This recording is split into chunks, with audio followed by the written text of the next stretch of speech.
there must be a specific level of personal readiness in the person on the periphery that produces a change in their beliefs and or behaviors as they are observing on the sidelines, as they're listening in from the margins. Peripheral influence is an overflow of the benefits you originally planned for your intended audience.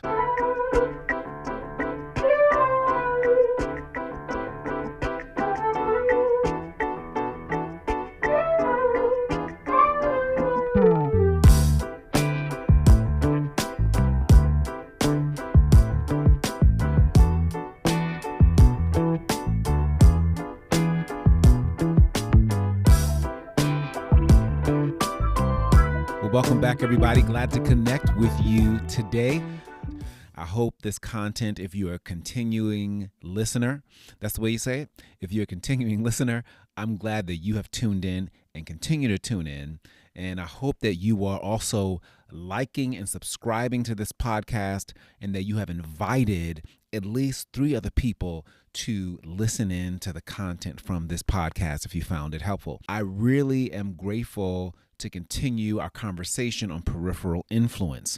In the last episode of this podcast, I named for us this one truth, and that is you have peripheral influence, meaning you have the ability and you will impact people who are not a part of your intended audience or target audience, but who are on the sidelines, on the outskirts, on the margins of what you are doing, who you are being, what you are teaching, what you're demonstrating. You will have people who are on the outskirts and on the sidelines who will be impacted by the things you have intended for your target audience.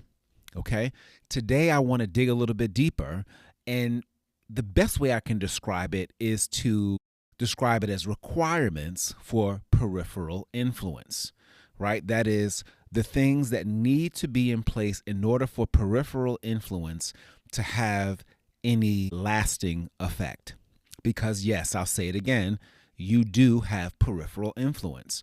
But while you have peripheral influence, in order for it to be impactful, there must be a specific level of personal readiness in the person on the periphery that produces a change in their beliefs and or behaviors as they are observing on the sidelines, as they're listening in from the margins. Peripheral influence is an overflow of the benefits you originally planned for your intended audience. I'll say that again. Peripheral influence is an overflow of the benefits you originally planned for your intended audience. So you plan for a strong delivery for your intended audience, for your target audience, because you never know where the impact will fall. Okay? You never know how far it will go. So you want to execute it well. Okay? And I always say this and talk about, doing something well to the best of your ability. Prepare. I didn't say perfect, because there is no perfection. We're flawed people. We make mistakes, and we also biased in our own perception of what is described as good or perfect. But I am saying you want to plan for a strong delivery for your intended audience because you never know where its impact will fall. So while you're doing what you do, while you are the one setting conditions, hoping to get a specific response or change specific behaviors or make a particular impact with your target audience, you'll find that peripheral influence is not under your control like you'd hope. Peripheral influence is far less reliant on your hustle and effort. You commit that energy to doing well to your intended audience, but your peripheral influence is far less reliant on your hustle and effort.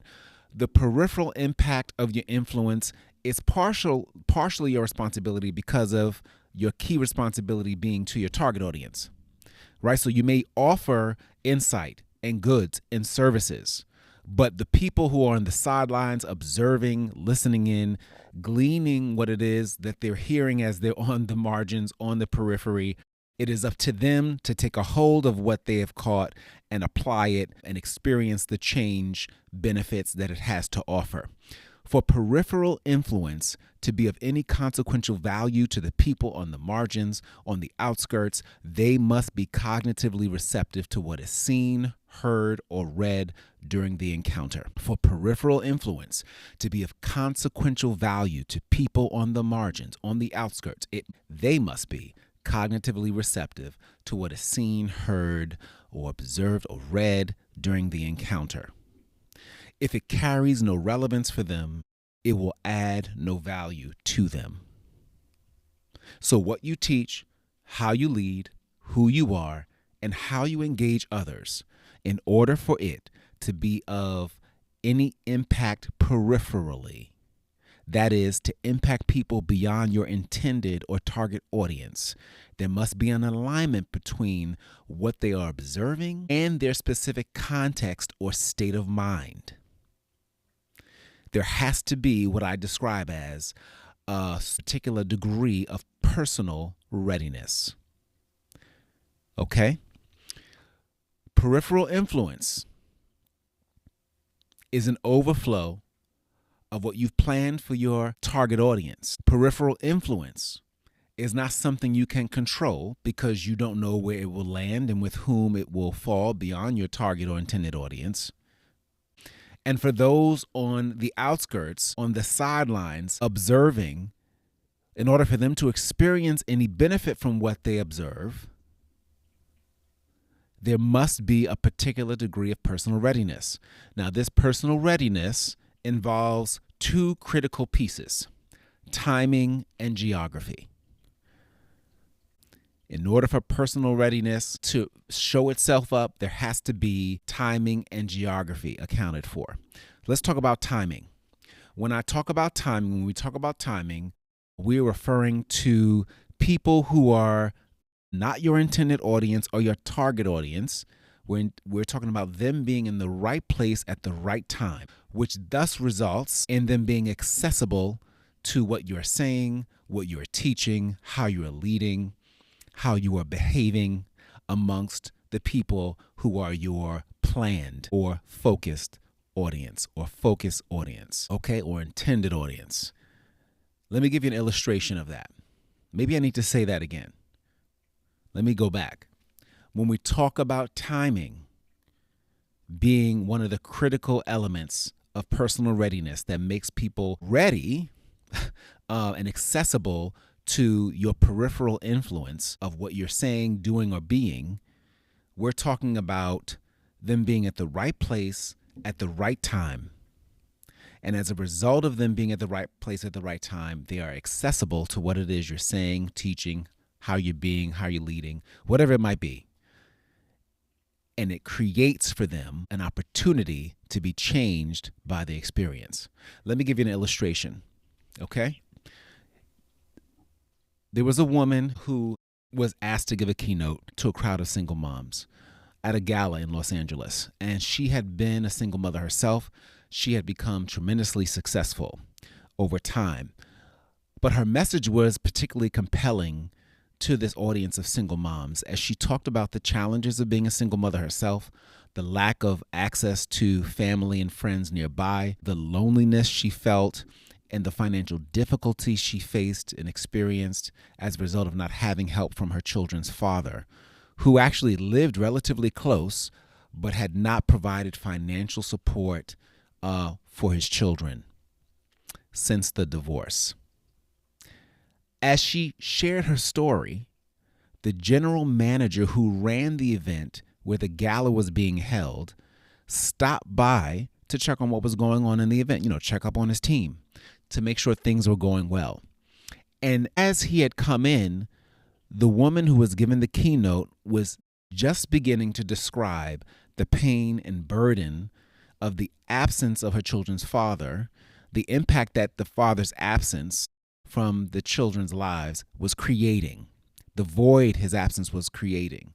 And the general manager himself had been divorced from his wife for 8 years, with whom he had 3 small children at the time.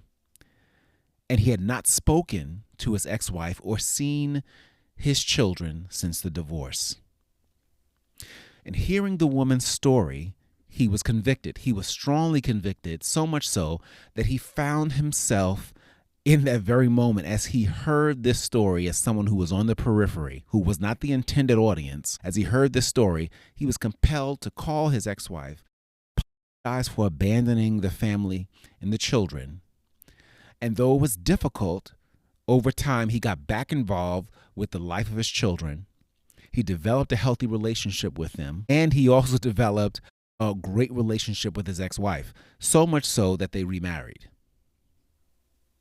So all of this happened simply because he happened to be in the right place at the right time. He happened to be on the periphery of what was meant for a specific audience at a specific time, but coincided with his timing for checking in on his team who was running the event. And because of how he responded, we know it coincided with his cognitive and emotional state. The cognitive and emotional state he was in at the time. He possessed, at that moment, the personal readiness for change in this area of his personal life that he didn't even know he needed, because a relevant message that was meant for one audience was accessible to him as he was minding his own business on the sidelines. So we talk about personal readiness. That's an example of how timing is a part of the personal readiness needed for the person to be impacted by what it is you're saying, doing, or being as someone who's on the periphery, even when what it is they're witnessing wasn't initially intended for them. The second part to that personal readiness is geography. When we talk about geography, we're talking about your physical location, or the physical location or contextual location, meaning their current or recently lived experience that makes your potential influence, that is what you're saying or doing or being to your intended audience, makes it palpable for them as people who are on the margins. Because where they may be physically and contextually, maybe it's a recent experience that they've had that aligns with what it is they're seeing and witnessing as you deliver or are who you are to your intended audience, that creates this awakening of a similar experience that they may have had, and that opens them up to be influenced by what it is you're offering. Here's another illustration. Let's say, for example, I'm walking in New York City, passing a wonderful restaurant that has its windows wide open, like they usually do in nighttime when there's a great service. These great, beautiful restaurants have big windows. The windows are open. And so I'm walking in the city, passing by one of these restaurants, and have the opportunity to see what's going on inside as I'm passing by on the outside. And as I'm walking by, I'm observing great service from the waiter and the hostess. And I find myself paying close attention to how the hostess and the waiter are treating other customers, because I had recently gone to a restaurant where the service was less than stellar. And so I began to recall that the place I went to, the waitress didn't listen carefully to my order and got everything that I ordered wrong. And that the hostess had me waiting a long period of time before I even got a table. All of that started to flood back to me, because as I was observing this new experience as someone on the periphery, looking into this beautiful restaurant from the outside and witnessing how customers were treated by that host and that attentive waiter, I made a connection. And I noticed how responsive the host was to the people who were coming in the restaurant, right? New people were coming into the restaurant, and the host was attentive, looked at the schedule, got them to seats very quickly. I looked as waiters were leaning in to listen to customers who were sitting at the tables, being patient with them as they were peering through the menu, even leaning in. It looked like they were making recommendations for them if they were struggling with deciding what to get. That experience of observing that extraordinary service from the waiter and the hostess at this restaurant I was walking by resonated with me because of my own recent encounter. And so I was not only in the right place at the right time to observe a different pattern of behavior, contextually, it resonated with me because I had a similar experience. And as a result, it helped to shift my generalized impression of hosts and waiters in restaurants that I was sticking to because of my negative experience, right? I exemplified the personal readiness to embrace a new perspective because I happened to be in the geographic location where I saw something different than what I had experienced, and that aligned with the right time and space that I was in physically, but also cognitively. I was cognitively and emotionally receptive to the encounter by way of my own lived experience.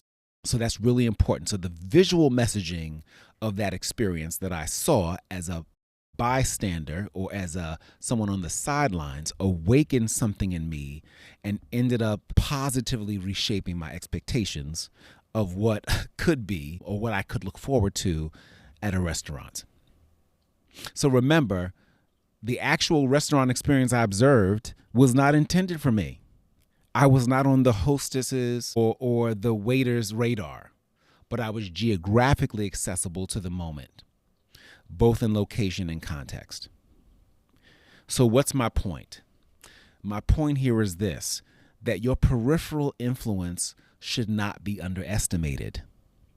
And in fact, we want to aim and plan to make a significant impact, and as a significant impact as possible, with our target audience or our intended audience, however you want to put it, because the higher the quality of the engagement with our intended audience, the more likely we are to have an unexpected benefit, positive benefit on those who we may never know or meet as they are minding their business on the sidelines, on the outskirts, on the periphery. Which leads me to ask some of these questions of us, and I ask them of myself as I ask them of you. In what ways do you need to attend to your intended audience more intentionally? In what ways do you need to attend or give attention to your intended audience more intentionally? Is there an element of your presentation that you need to refine so that it sticks with a lot more clarity? Are there practices in leadership amongst your team that you need to demonstrate more or manage more effectively? Which are they? How do you plan to adjust? Is there a need to demonstrate more empathy? Is there a need for you to be more direct in your communication? What does either of those shifts to your approach need to look like?